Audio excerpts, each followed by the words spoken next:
Sorry, that was my emotional support Gatorade. Alrighty. Everything good? Yes. Awesome.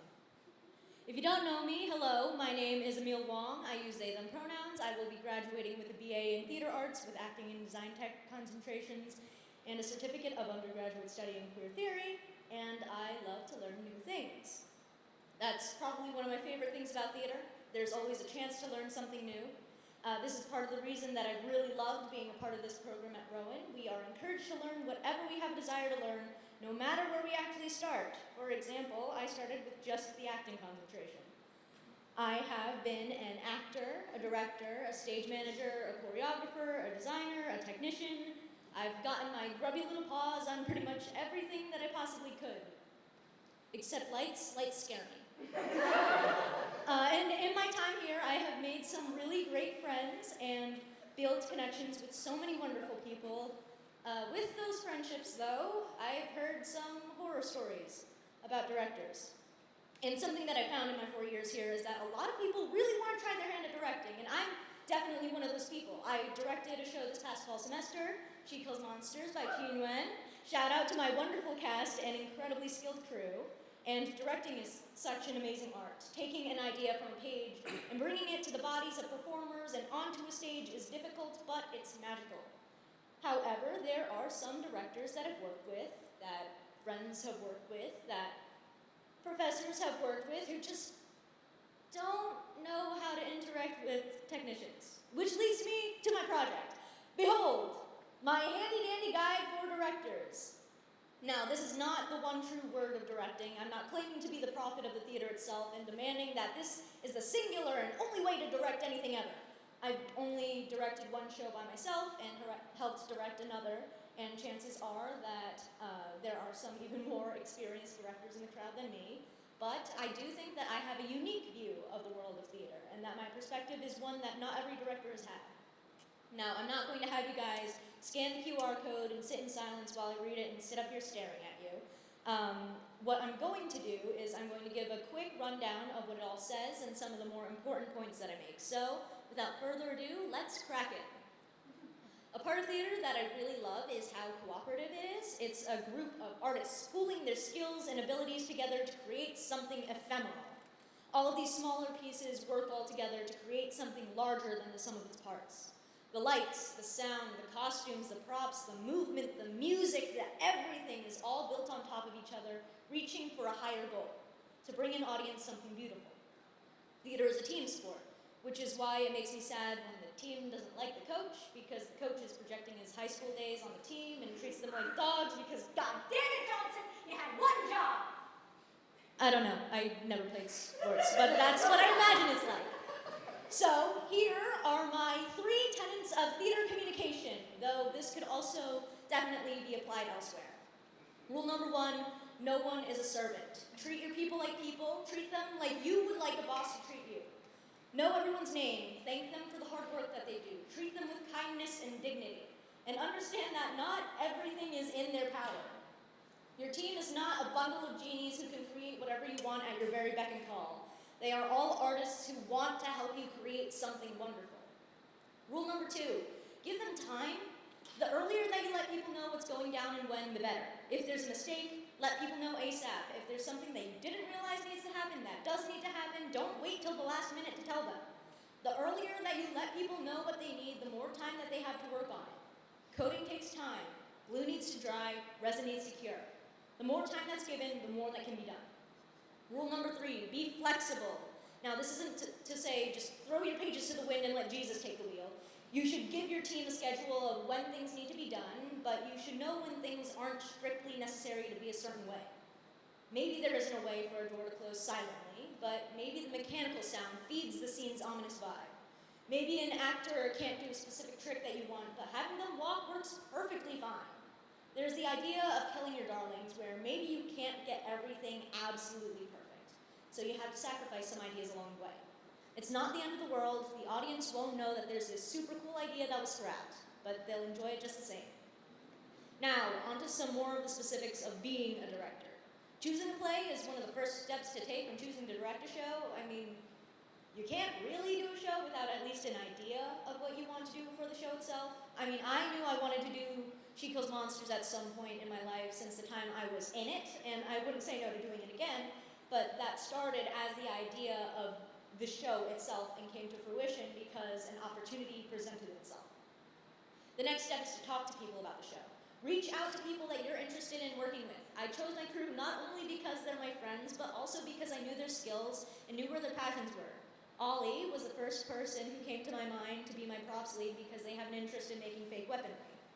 I reached out to everybody the winter break before lab proposals were due because I knew that everyone would probably be booked with other projects if I waited till the 11th hour to ask them for help.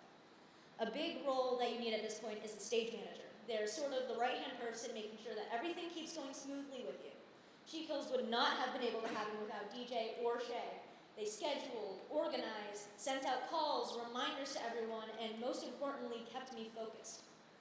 Speaking of a schedule, make sure to create a schedule for when things need to be done by. And as much as I hate deadlines, they help structure a production so much, especially when aspects build off of each other.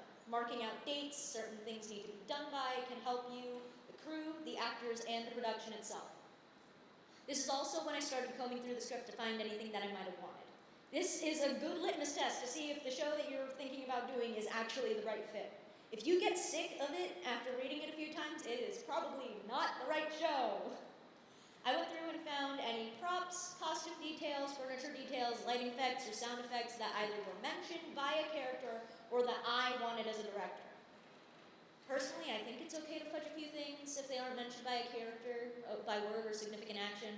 If a couch is leather when in the text it's corduroy, but the characters don't say anything about it, then it's probably fine. We can't do projections in the black box, even if SKM called for it, so I painted on pieces of canvas and had a character hold it up. A couple of other things you should look out for is funding and location. I was lucky enough to get a budget from Lab Theater, but I also pooled some of my own money into SKM. I also got the chance to put it up in the black box downstairs. Now, I wasn't lucky enough to have rehearsals in there every time I was blocking, but you don't need to rehearse in the same space you're performing in as long as you, if you wouldn't mind clicking one more time, Shay. You don't need to rehearse in the same space you're performing in as long as you have a sense of the exits and the size of the stage. Next up is casting. Now, it doesn't hurt to go in with an idea of who you might cast where, but keep your mind open to all of the possibilities. Gracie, who I had never met previous to auditions, absolutely killed it as Agnes, and Gabe, who was also a new arrival, made a fantastic Tilly. But Grace was perfect as Orcus, and I had them in mind for the role since I reread it in preparation for proposals. Now, this is the time where some of the roles kick into gear.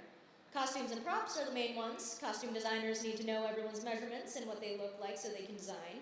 Not all props need to be measured for the actors, the weapons did, but the actors at least know how to use the props. I did teach some swordplay basics for the show, and in high school, one of the shows had a rotary phone that an actor used.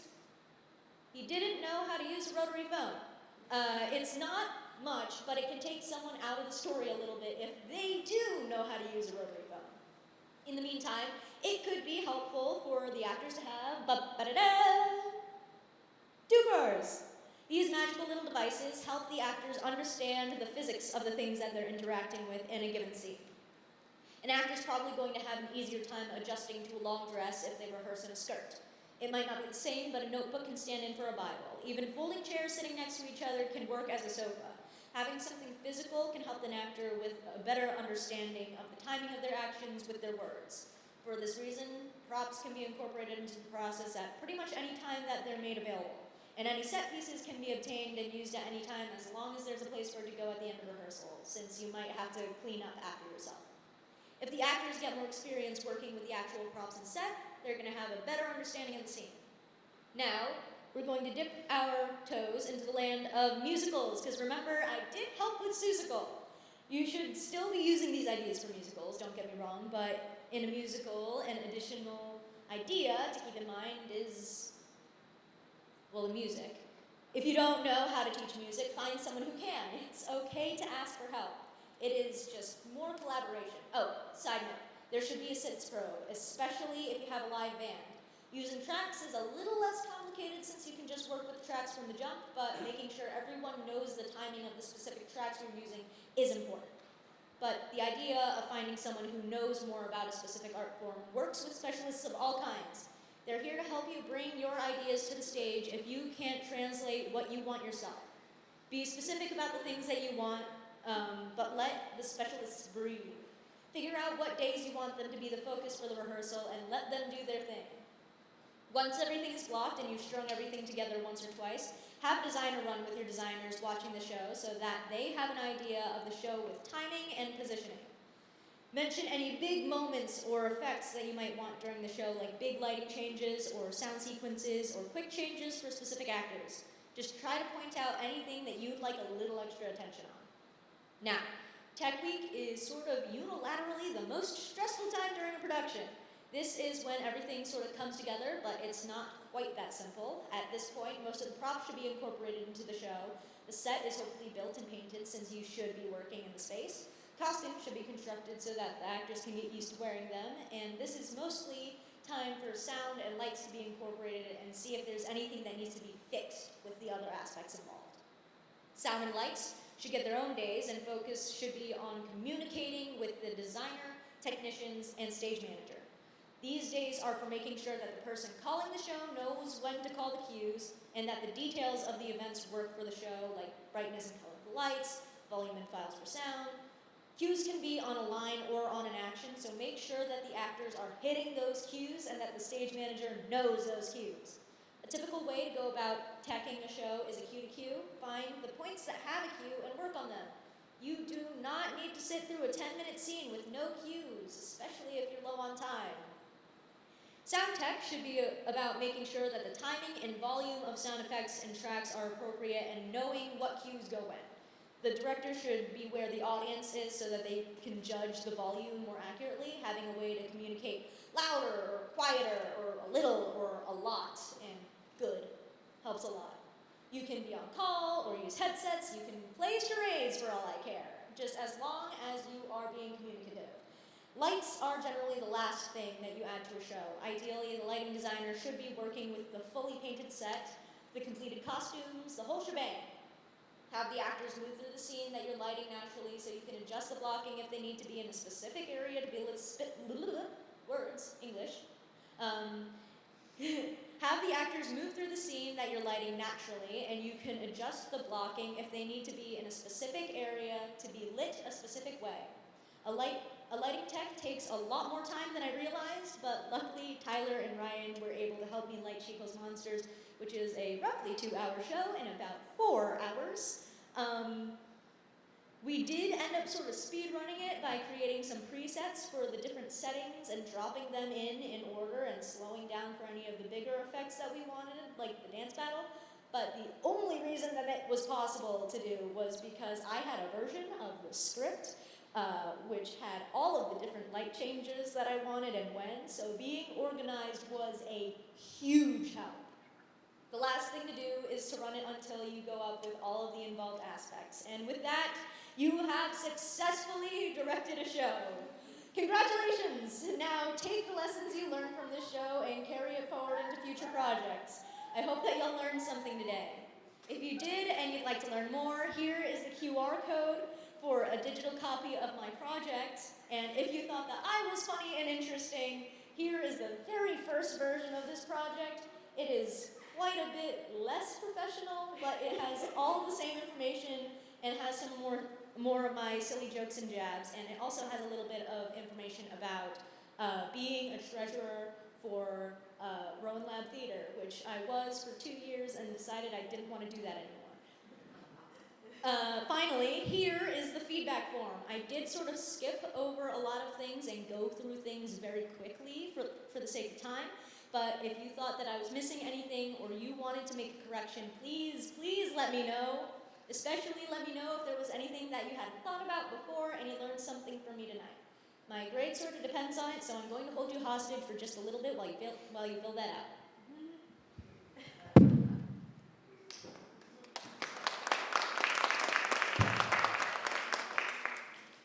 Go ahead.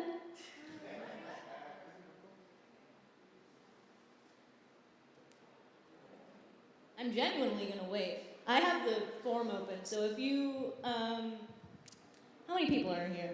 I'm gonna wait until at least 5 people fill it out. My grade depends on it, please.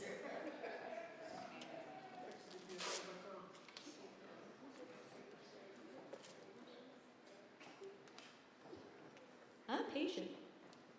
I'm willing to wait.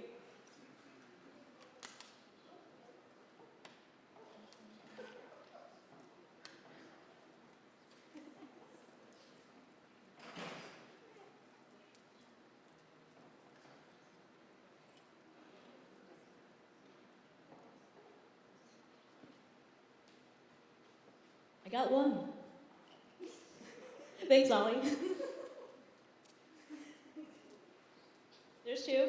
Who's that? Hold on, let me see. Oh, Mia, Tom, thank you.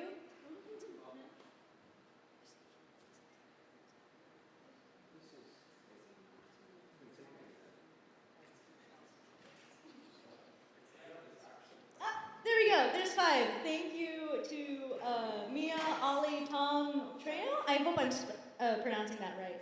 Ryan, audience member, Jess Arnold. Thank you very much. Oh, and without further ado, I would love to introduce my good friend Kat Sabella to the stage.